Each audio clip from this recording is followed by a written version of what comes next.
Baik, kita boleh mulakan. Hari ini kita kuliah hadis. Ya. Hadis yang ke-20 hari ini. Boleh kita mulakan. Masih lagi dalam babul aniyah, iaitu bab berkaitan dengan bejana. Ya. Minta seorang baca hadis 20. Silakan. Saya bacalah. Okey, silakan. Nah, dari Ibnu Abbas ia berkata, telah bersabda Rasulullah SAW, apabila disangkut kulit maka jadi sucilah ia, dikeluarkan dia oleh Muslim. Satu lagi. 21. Dan di sisi 4, apa sahaja kulit disamak jadi sucilah ia. Ya. Okey. Baik, ya, catatkan hadis 20-21. Hadis sah. Catat ya, hadis sah. Matan, semua macam kulit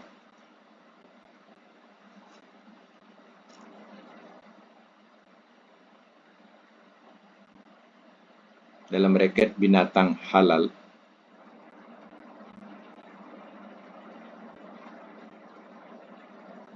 kalau sudah disamak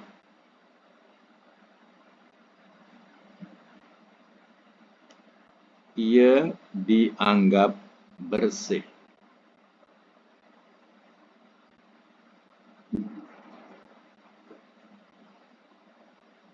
Hukum menyamak wajib,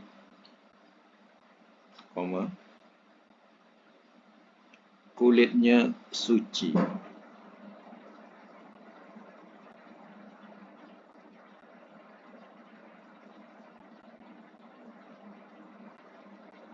Baik, hadis ini diriwayatkan oleh Imam Muslim ada dan diriwayatkan oleh imam yang 4 pun ada.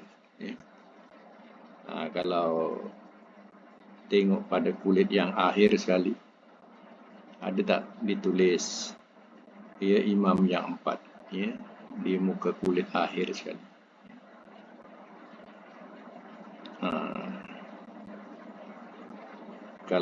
Kalau tak ada di awal, rasa di akhir tu ada imam yang 4. Jadi imam yang 4 ni bukan imam mazhab ya. Kena tahu. Imam 4 ni adalah imam hadis ya, bukan dikata imam mazhab ya. Atau nanti silap pula ya.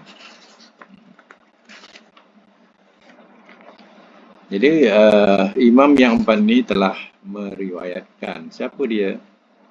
Imam yang 4 iaitu ya, Abu Daud, Ibnu Majah, Tirmizi, Nasai. Atau imam yang 4. Artinya 4 imam hadis ni meriwayatkan hadis yang sama. Baik, ya, saya nak terangkan bahawa kulit ni ya, dia jadi suci walaupun binatang tadi tak suci. Contohnya binatang tadi mati terpukul ataupun mati kena langgar. Tapi kulitnya boleh diambil. Kulitnya boleh diambil dan disamak. Samak ni mana kita menghilangkan segala lemak-lemak dan bau dia. Ya. Lalu kulit itu boleh digunakan untuk segala perkakas. Ya.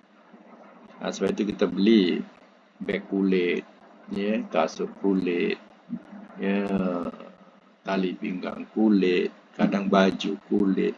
Ya pasti ke yang kulit-kulit itu ia binatang yang disembelih? Ya sudah tentu, ia tak pasti sebab kebanyakannya datang dibuat oleh mereka yang bukan Muslim. Ya. Walaupun kulit itu kulit binatang, ya, tetapi ya mengikut hadis, kalau kulitnya sudah disamak, mandi hilangkan segala lemak, ya, dan dihilangkan bau, ya, kering, artinya dah kulit itu dianggap suci. Ia boleh digunakan untuk segala perkakas lah. Ya. Walaupun binatang itu tidak disembelih mengikut syarak, ataupun binatang itu mati bergaduh atau kena langgar dan sebagainya. Jadi kulitnya boleh digunakan untuk perabot. Ya. Syaratnya apa? Sama. Sama ni bukan ya, sama yang kita kena kena jilatan anjing yang kena pada bejana, bukan. Ya, sama ni sama menghilangkan segala lemak-lemaknya, ya, baunya. Ia akan jadi suci. Di sinilah hukum yang diterangkan mengenai tentang kulit. Ya. Sebab itu jangan was-was lah. Kalau seandainya kita beli beg kulit, kasut kulit dan yang berbentuk kulit, tapi ia bukan daripada kalangan orang Islam, ya, ia tetap suci, ya, kerana ia sudah disamak, diproses, ia mengikut apa yang dikehendaki dalam hadis, iaitu sama, maknanya ia suci, ya. Jadi tak adalah was-was lagi kita memakai barang-barang kulit, ya. Kecuali lah kalau memang kulit itu kulit babi contohnya. Jadi daripada binatang yang najis, yang mana kita tak boleh makan. Ya, artinya ya, kita hindarilah. Dan mungkin ya, kita, kecuali kita tidak sedari. Kalau kita sedari, ya, maka ya, kita jangan gunakan lagi lah, sebaiknya, ya, jangan gunakan. Kalau seandainya ia daripada binatang yang diharamkan kita makan. Ya. Jadi kalau kita membelinya, sudah tentulah kita menolong industri untuk memperbanyakkan binatang-binatang yang Allah haramkan kita makan. Jadi kita jangan bantu. Baik, ya, kita teruskan lagi. Orang yang sama pun tak apa, sambung lagi ayat hadis yang ke-22, ya. Ustaz, sebelum tu nak tanya, maknanya sama dalam kes ni tak perlu guna tanah lah, ya? Tak payah guna tanah. Ya. Maknanya dia tidak perlu guna tanah. Maknanya gunakan alat-alat yang boleh membersihkan dia. Maknanya chemical ke apa ke yang boleh menghilangkan lemak-lemak dia dan bau dia. Bukan tanah, ya. Macam jilatan anjing tu yang kena bejana, tu kena ada tanah kan, salah satunya tanah, tujuannya air, ya. Okey, baik. Yang ni tak, ini gunakan apa saja yang dikatakan boleh menghilangkan lemak-lemak itu, ya. Ialah bagi kita ni, ya, tidak tahu cara proses dan sebagainya. Tapi kalau orang yang, ya, ahlinya, dia memandang setiap kulit ni cukup berharga buat dia, tidak terbuang buat dia. Kita saja yang tidak tahu menghargai, ya. Kita tak tahu cara guna dia. Itu kita ambil berat, ya. Okey, ayat 22. Okey. Dari Salamah bin Al-Muhabbik, ia berkata, telah bersabda Rasulullah SAW, menyemak kulit-kulit bangkai itu ialah pembersihannya. Disahkan dia oleh Ibnu Hibban. Ya, lagi. 23. Dari Maimunah, ia berkata, Nabi SAW pernah melalui seekor kambing yang mereka seret dia, maka ia bersabda, alangkah baiknya kalau kamu ambil kulitnya. Mereka berkata, bahawa ia itu bangkai. Ia bersabda, bisa menyucikan dia air dan daun salam. Dikeluarkan oleh Abu Daud dan Nasa'i. Baik, catatkan ayat hadis 22, hadis sah. Matan, kulit, dalam braket bangkai, kalau sudah disamak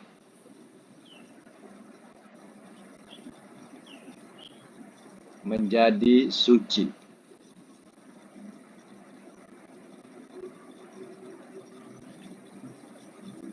Hukum menyamak wajib,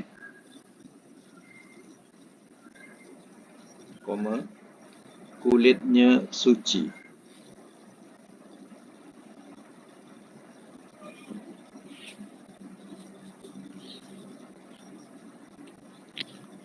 Ini ya, hadis yang ke-22. Mana kulit binatang dan kulit bangkai, mana binatang yang mati sekalipun, ia dapat digunakan kulit-kulit tersebut dengan syaratnya dibersihkan dengan cara samak. Ya. Nah, dibersihkan dengan cara samak. Mana kita samak dia, ya, maka dia akan jadi suci. Ya. Nah, yang hadis ke-23 pula, catatkan hadis sah. Matan, kulit bangkai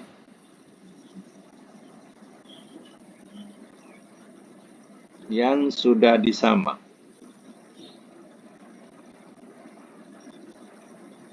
menjadi suci.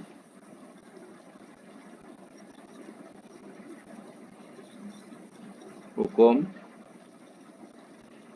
wajib disamak.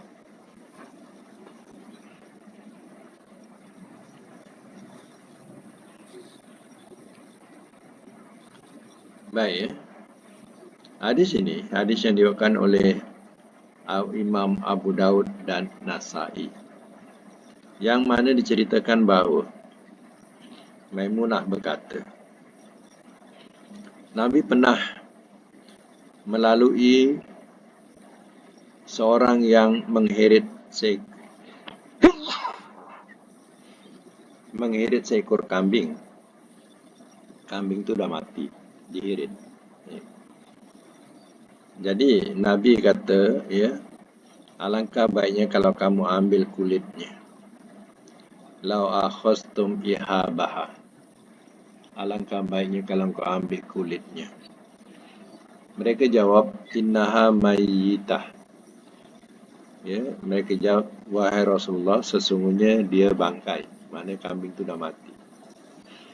Kata Nabi, yutahiruhal ma'u wal qaraz. Ya, ia suci. Ia dapat disucikan dia dengan air dan daun salam. Ya. Maknanya masa itu, ya, mereka yang ada daun salam dan juga air sebagai pembersih. Ya. Jadi maknanya walaupun binatang itu mati, tapi kulitnya boleh diambil, boleh digunakan. Ya. Nah, itu kena faham. Ya. Jadi dalam hadis ini, ini katakan bangkai kambing atau bangkai lembu, ya, kulitnya boleh diambil dan dijadikan sebagai perabot.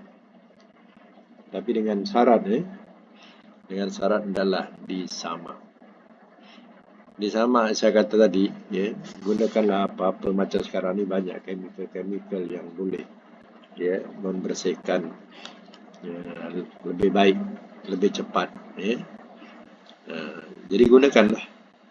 Tak mestinya daun salam. Ya, daun salam itu sebagai alat saja untuk membersihkan. Ya. Mungkin ia berbentuk kesat. Ya, ada daun yang kesat. Ya. Dia jadi macam bros daun tu.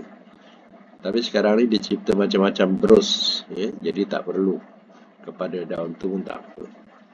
Ya. Syaratnya lemak tu hilang, ya, dan juga dah tak ada bau lagi. Ya. Sebab itu kalau kita tengok kilang-kilang yang memproses kulit ni, ya, macam-macam telaga yang dibuat untuk merendamkan kulit tu. Ya. Jadi ya, itu cara mereka nak mereka samak kulit itu, sehingga benar-benar kulit itu tidak mendatangkan bau. Baik ya, kita teruskan lagi hadis yang ke-24. Teruskan, orang yang sama tak apa. Yang lain boleh sama. Hadis 24 dari Abi Salabah Al-Khushani, ia berkata, saya bertanya, ya Rasulullah, sesungguhnya kami berada di bumi kaum ahli kitab, maka apakah boleh kami makan dalam bejana-bejana mereka? Sabdanya, janganlah kamu makan di dalamnya kecuali bahawa kamu tidak dapat lainnya, maka cucilah dia dan makanlah di dalamnya. Muttafaq alaih. Satu lagi. 25 dari Imran bin Hushain, bahawasanya Nabi SAW dan sahabat-sahabatnya pernah berwuduk dari mazadah seorang perempuan musyrik. Muttafaq alaih, di satu hadis yang panjang. Mazadah ni kira kita katakan macam baldi ya. Seumpama baldi. Itu mazadah. Baik, cantikkan hadis yang ke-24, hadis sah.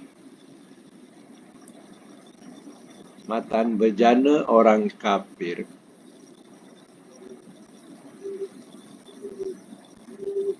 kalau kita pakai untuk makan dan minum,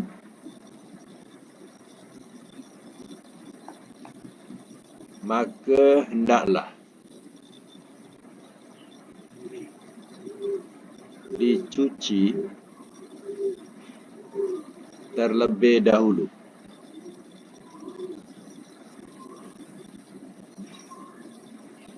Hukum wajib dicuci.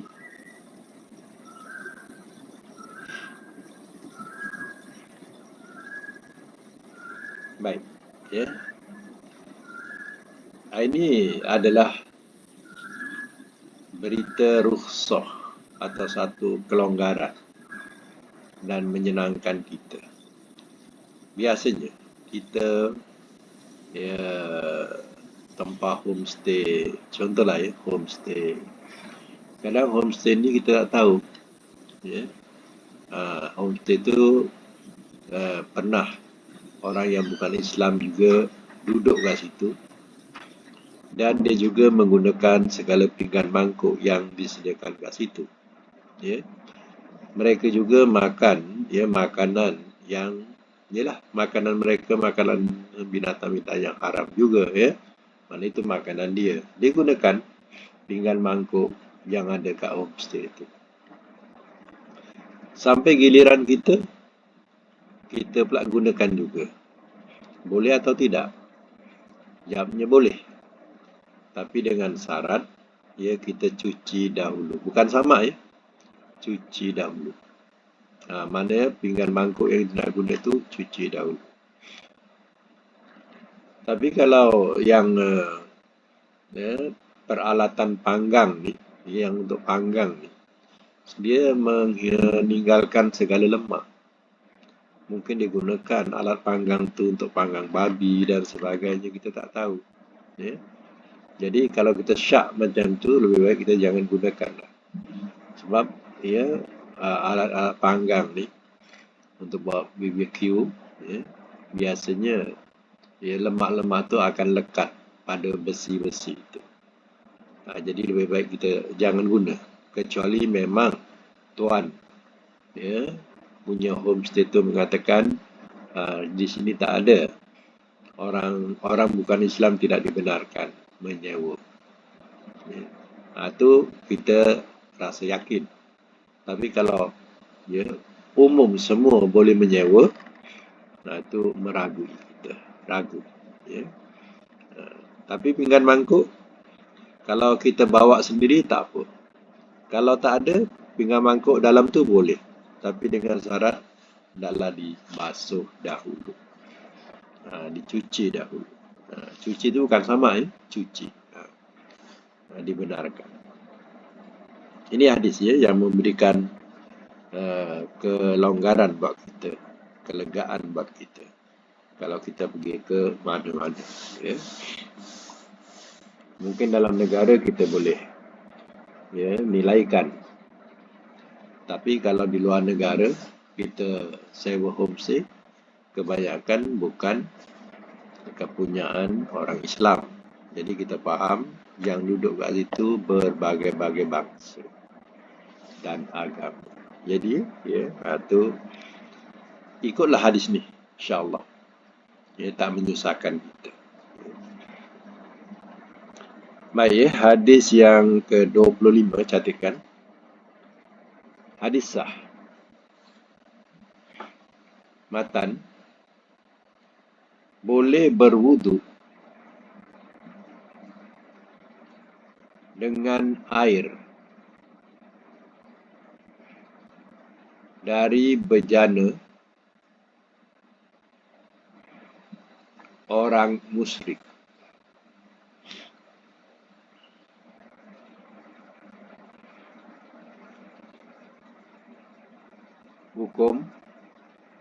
Hukum ya, mubah. Bracket tidak najis.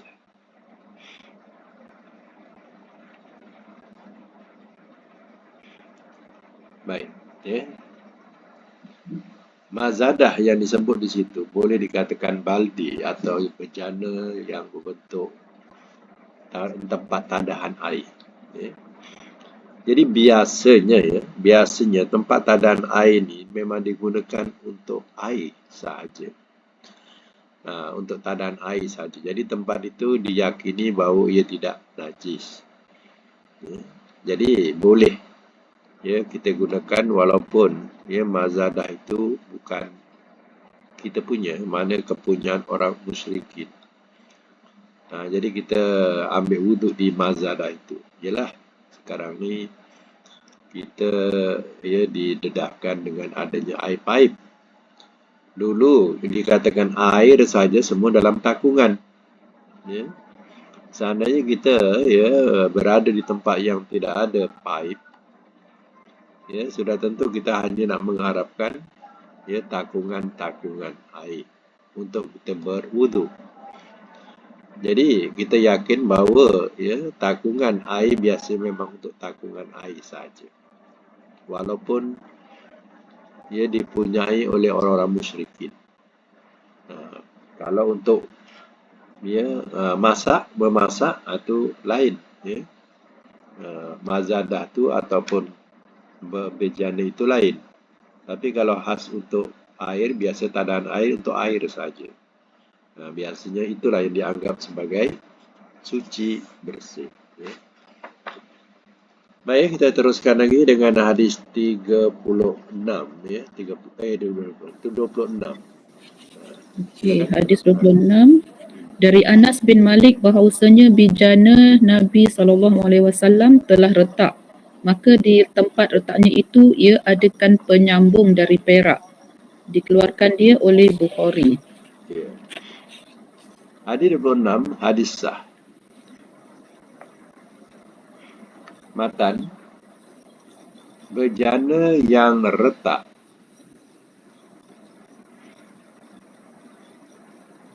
boleh ditampal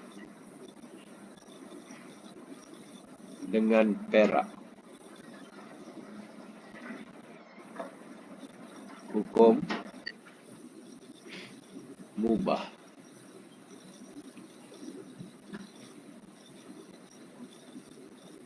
Jadi ya, perak ini tidak haram kalau seandainya hanya ya sedikit sebagai sadur atau tampalan. Ya, dia tidak jadi haram. Yang haram ni kalau sepenuhnya perak atau sepenuhnya emas ya untuk dijadikan sebagai pinggan mangkuk. Itu haram ya. Maka tamatlah berkaitan dengan bab ya bejana atau inap. Sekarang kita masuk tajuk baru, iaitu babu Babu izalatin najasati.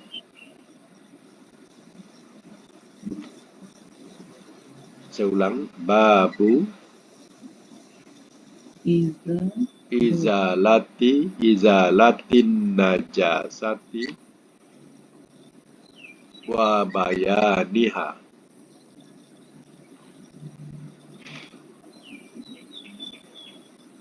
Tajuk dia bab menghilangkan najis dan keterangannya.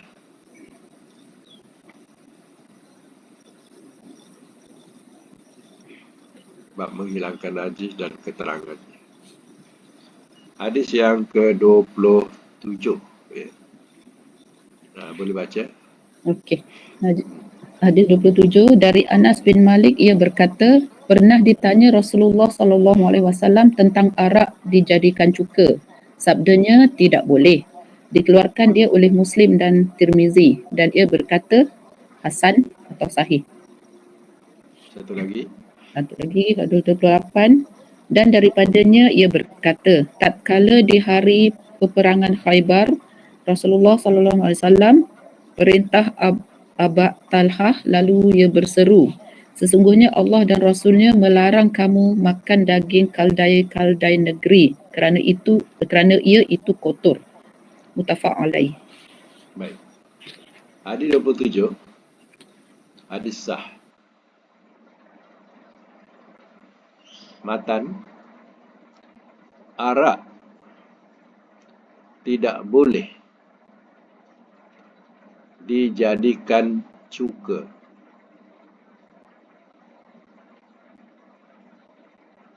kecuali jadi dengan sendirinya.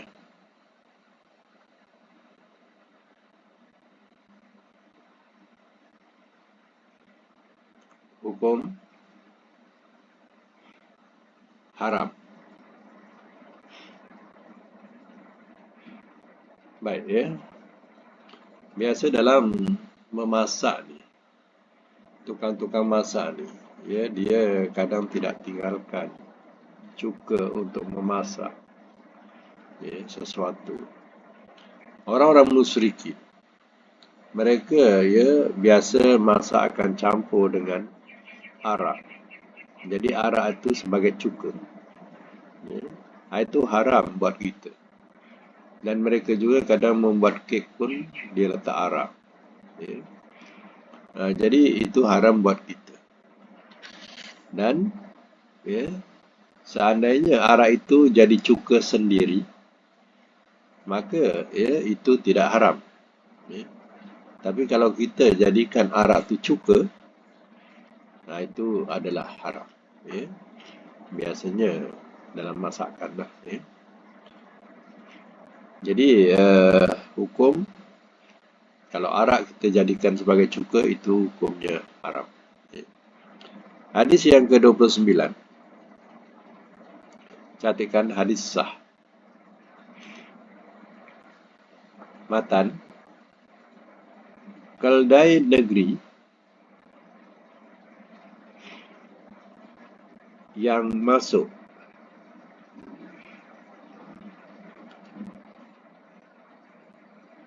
bahagian barang rampasan,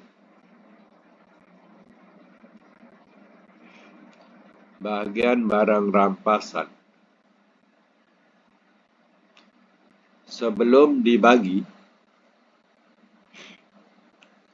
1/5 haram untuk dimakan.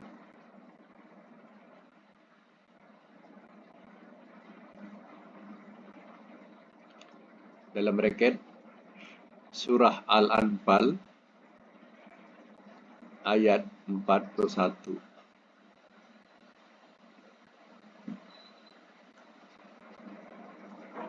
Hukum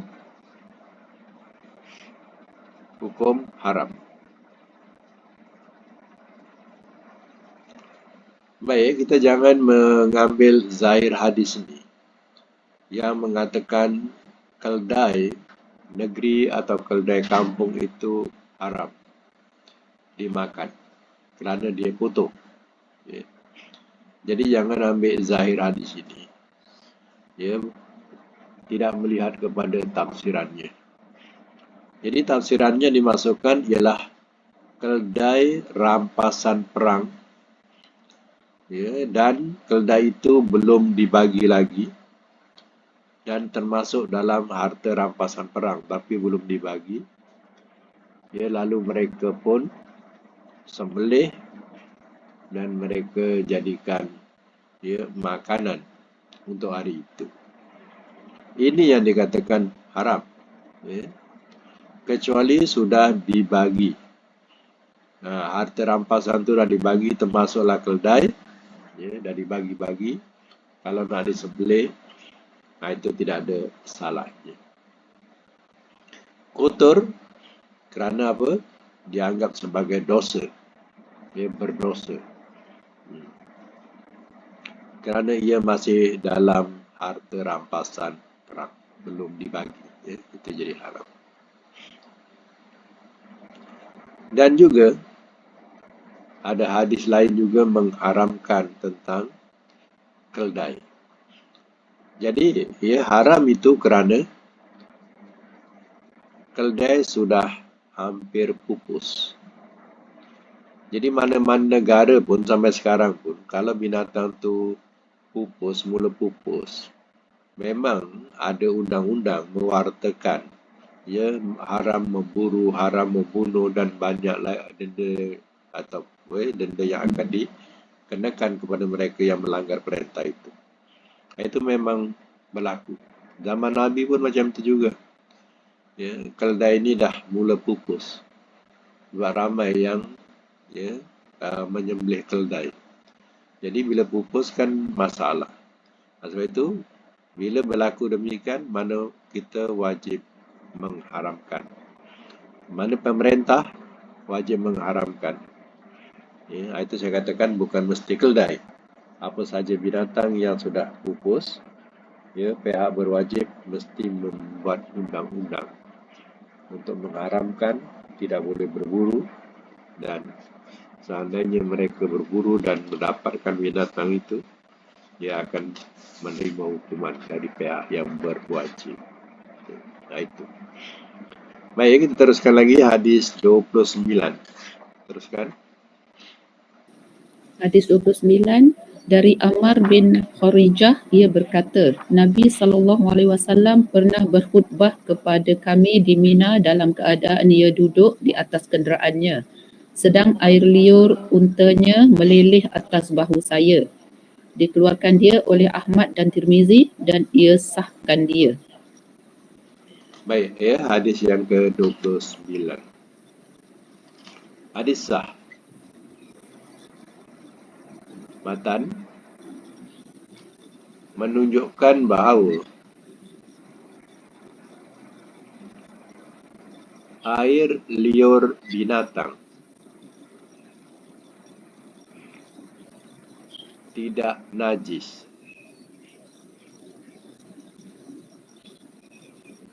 Hukum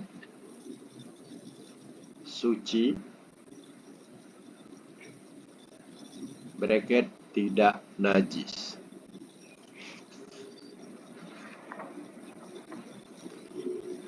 Buktinya bahawa Nabi berkhutbah di Mina diceritakan. Dan air liur unta tu meleleh kepadanya. Dan Nabi juga teruskan dengan khutbah dan solat. Jadi nak menunjukkan bahawa air liur binatang itu tidak menajiskan.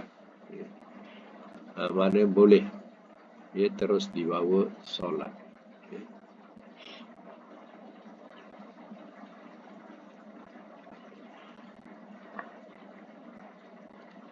Macam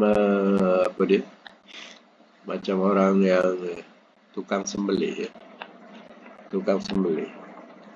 Kadang bajunya terpercik-percik darah. Jadi ya, adakah ia berhukum najis? Ya. Itu, ya.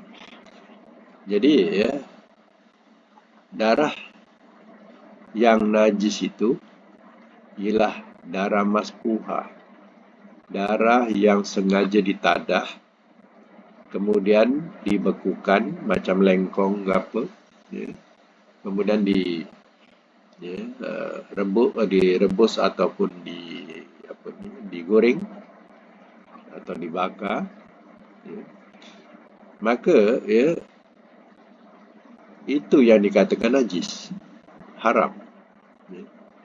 Tapi seandainya ya, dia terpercik-percik air darah binatang, tukang sembelih ni terpercik darah binatang, ya, kemudian sampai waktu solat, ya, maka dia boleh bersihkan anggota wuduk dia dan dia terus solat dengan pakaian yang ada percikan darah itu. Ya, sebab darah itu tidak najis. Yang najis itu kita makan darah itu. Ya, kalau kita tadah, dia ditadah darah itu, dan kita minum ataupun kita bekukan jadikan makanan. Itu yang haram. Itu kena faham, ya. Darah yang najis itu tak kalau seandainya ya darah haid mengenai pakaian kita. Itu baru dikatakan najis. Ya. Kena faham tu. Ya. Sebab kita ni kalau kena darah sikit, dia dah ambil wudu, luka kat tangan tu keluar berdarah, dah kena ambil wudu lagi. Ya. Kena darah, baju kena darah. Ya, itu tak najis, ya. Yang najis itu darah haid. Itu najis. Darah biasa, darah luka ni tak najis. Para sahabat yang luka parah, ya, dengan pakan-pakan berdarah, dia solat. Ya, dia tak tinggalkan solat, dia solat. Ya.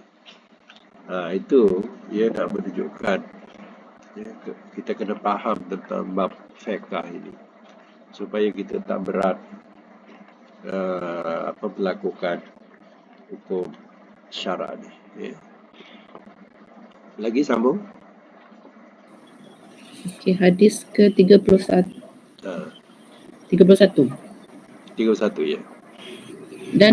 Dan bagi Muslim, Aisyah berkata, yang nombor 30 belum lagi. Dari Aisyah, ia berkata, adalah Rasulullah SAW mencuci mani, kemudian ia keluar untuk solat dengan memakai kain itu, sedang saya melihat bekas cuci itu. Muttafaq alaih. Lagi 31. Dan bagi Muslim, Aisyah berkata, sesungguhnya saya pernah gosok dia sungguh-sungguh dari kain Rasulullah SAW, lalu ia solat dengan memakainya. Ya, 32. Dan pada satu lafaz lain baginya, sesungguhnya saya pernah kikis mani itu di dalam keadaan ia kering dengan kuku saya dan dari kainnya. Baik. 30 30 dulu. Hadis sah. Matan menerangkan bahawa air mani itu tidak najis.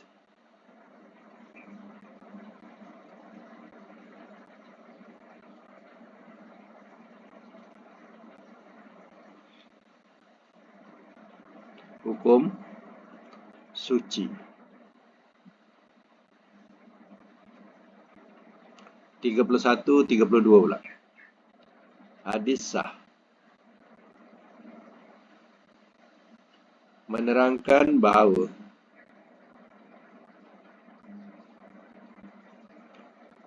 air mani itu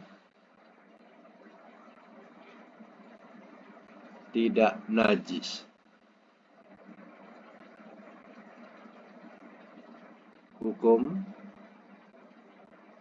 Hukumnya suci.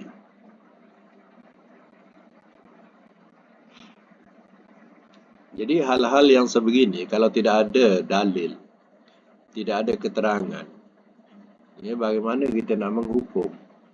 Kita tak tahu. Ya.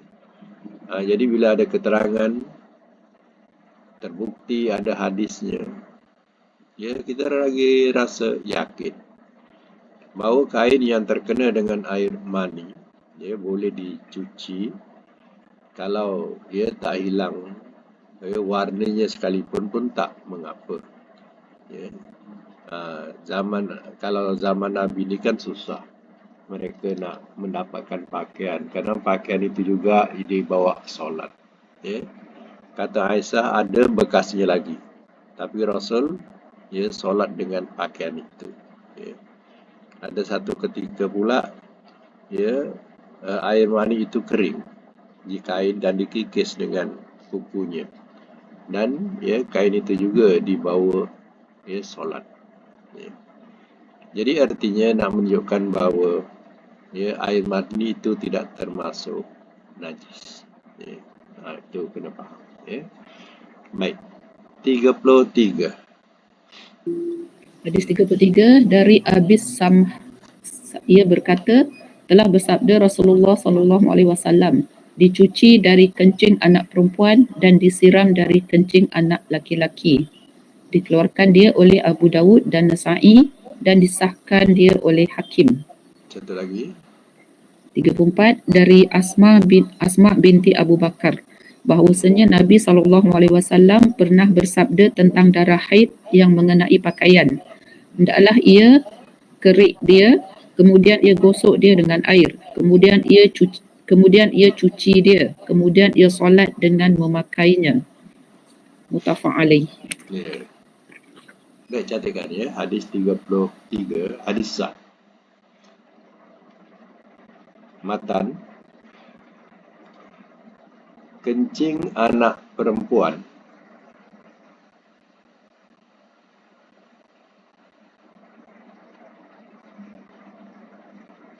yang masih kecil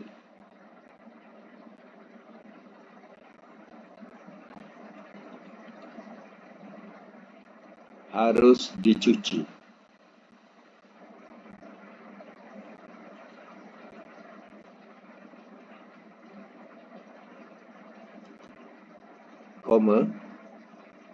Kencing anak lelaki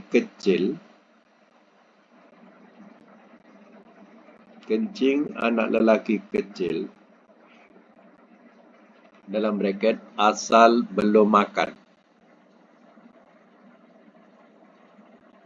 Dalam braket asal belum makan, cukup disiram.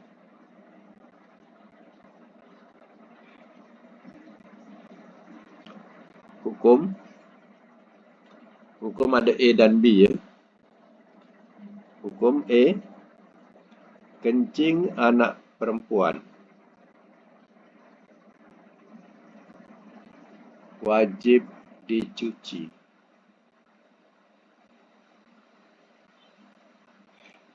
Dalam braket najis. B, kencing anak lelaki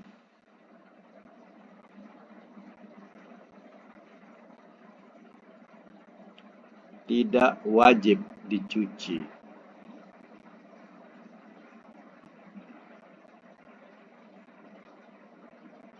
Braket siram dan lap.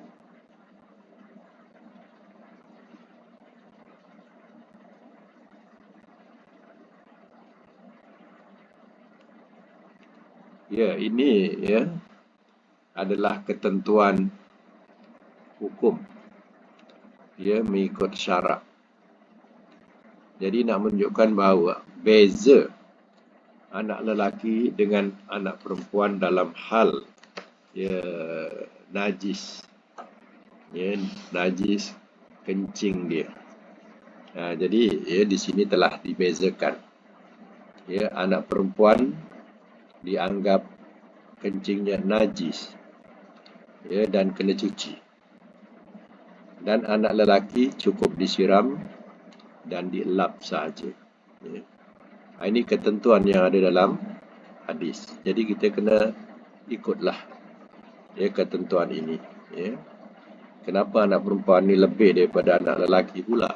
Itu kencing anak perempuan ni power sikit lah daripada kencing anak lelaki agaknya, ya.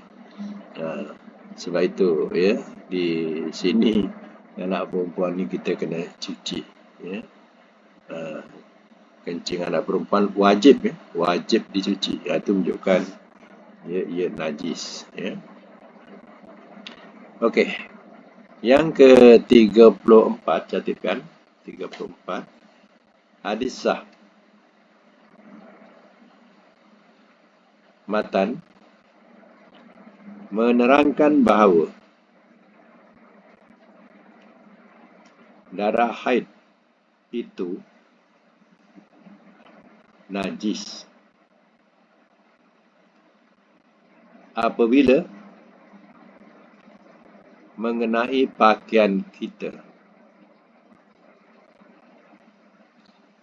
Apabila mengenai pakaian kita, wajib dicuci.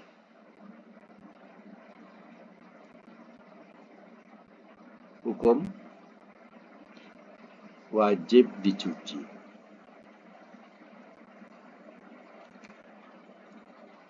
Jadi nampak, ya, bahawa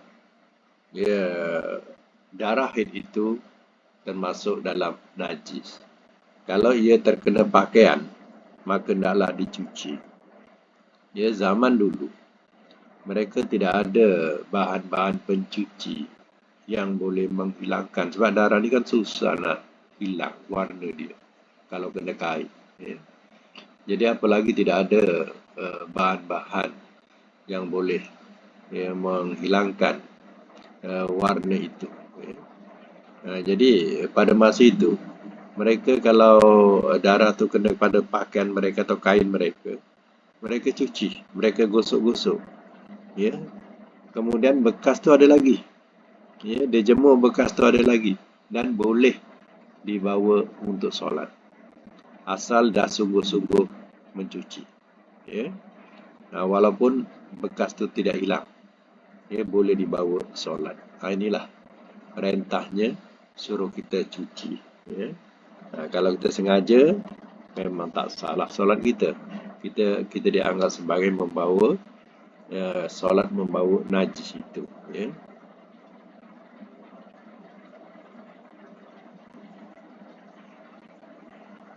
Baik, satu lagi, 35. Hadis 35 dari Abi Hurairah, ia berkata, Kaulah bertanya, Ya Rasulullah, bagaimana jika tidak hilang darahnya? Ia bersabda, cukup bagimu mencuci dengan air dan tidak mengapa bagimu bekas darahnya. Dikeluarkan oleh Tirmizi dan sanadnya itu lemah. Hadis catatkan 35, ya, hadis lemah. Bracket, isinya boleh dipakai. Dalam bracket, ya, isinya boleh dipakai. Matan, bekas darah haid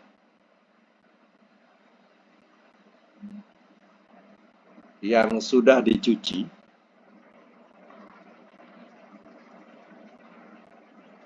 tidak najis.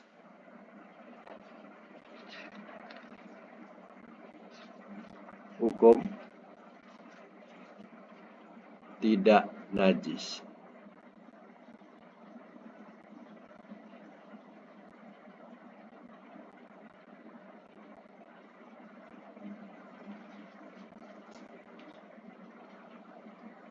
Jadi, ya, saya dah terangkan tadi, ya, dah sungguh-sungguh cuci. Kalau seandainya tidak dijemur pun, ya, maklumlah kain tak ada, hanya, ya, susah, ya, zaman tu nak dapatkan pakaian susah. Jadi kalau kena kain itu, kain itulah yang nak dipakai, kain itu nak dibawa solat, maka cucilah sungguh-sungguh, walaupun ada bekasnya, ia boleh bawa solat walaupun dalam keadaan basah, ia boleh bawa solat. Itulah perintah dalam hukum, ya, mengenai tentang najis. Jadi artinya darah kena faham, darah yang najis bukan darah luka. Kalau kita solat, luka kita keluar je darah dia, ya, sampai merah kita punya pakaian contohnya, ya, itu tidak membatalkan solat. Ya, jadi kita kena faham yang najis ialah darah haid, bukan darah biasa. Ya. Nah, jadi itu saja untuk hari ini, ya, berkaitan dengan najasah. InsyaAllah akan datang kita akan masuk dalam tajuk baru, iaitu babul wudu, ya, insyaAllah. Ya. Kita sambung akan datang. Ustaz, Nah, nak tanya Ustaz, ya.